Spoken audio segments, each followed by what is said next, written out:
La parole est à notre collègue Jocelyne Guidez pour le groupe de l'Union centriste. Merci Monsieur le Président. Ma question s'adresse au ministre de la Santé et de la Prévention. Dynamiques tout au long de la crise sanitaire, les collectivités ont demandé à participer plus activement à la gouvernance des agences régionales de santé pour mieux coordonner les réponses institutionnelles sur le terrain. Actuellement, les ARS sont présidées par un conseil de surveillance qui se réunit trimestriellement. La loi 3DS, promulguée le 21 février 2022, a prévu le remplacement de ce conseil de surveillance par un conseil d'administration. Cette mesure vise à renforcer l'ancrage territorial de ces établissements publics ainsi que le rôle des parlementaires afin de corriger le fonctionnement d'une administration trop centralisée. En tant que membre du Sénat, j'ai été désignée le 22 avril 2022 par le président Gérard Larcher pour siéger avec voix consultative au sein du conseil d'administration de l'ARS Île-de-France, et ma collègue Nadia Sollogoub, que j'associe à ma question, l'a été pour l'ARS Bourgogne-Franche-Comté.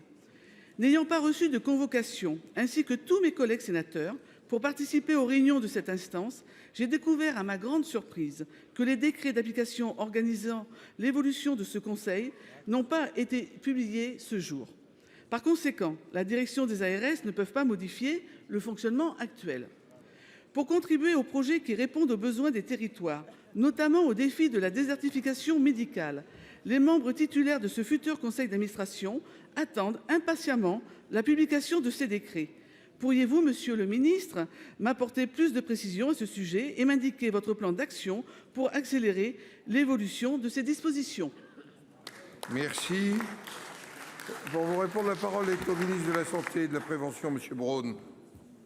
Merci, monsieur le président, mesdames et messieurs les sénateurs, madame la sénatrice Guidez.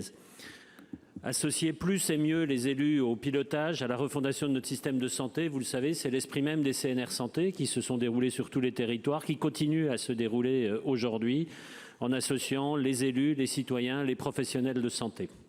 C'est la méthode, c'est l'esprit qui est conduit par ce gouvernement en dialogue et en concertation sur le terrain. Je ne peux donc que souscrire, bien sûr, voire me réjouir des dispositions de la loi 3DS qui va nous permettre de rénover le pilotage de nos ARS en donnant plus de place aux élus.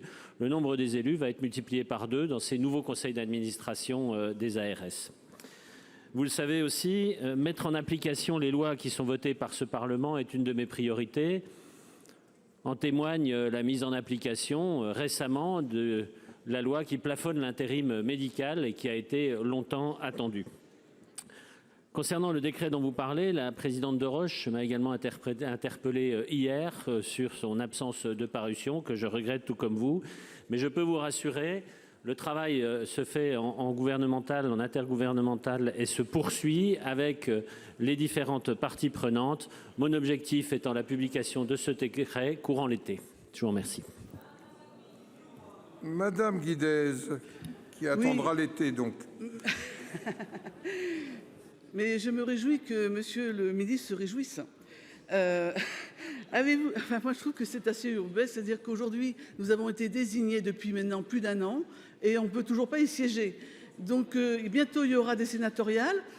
Je pense que je ne sais pas si j'aurai la chance d'y siéger un jour d'ici. Voilà, donc, monsieur le ministre, dépêchez-vous, hein, parce que ça devient très urgent. Le journal officiel porte la date du 10 juin 2022 concernant madame Guidez et d'autres collègues. Voilà. La parole est à notre collègue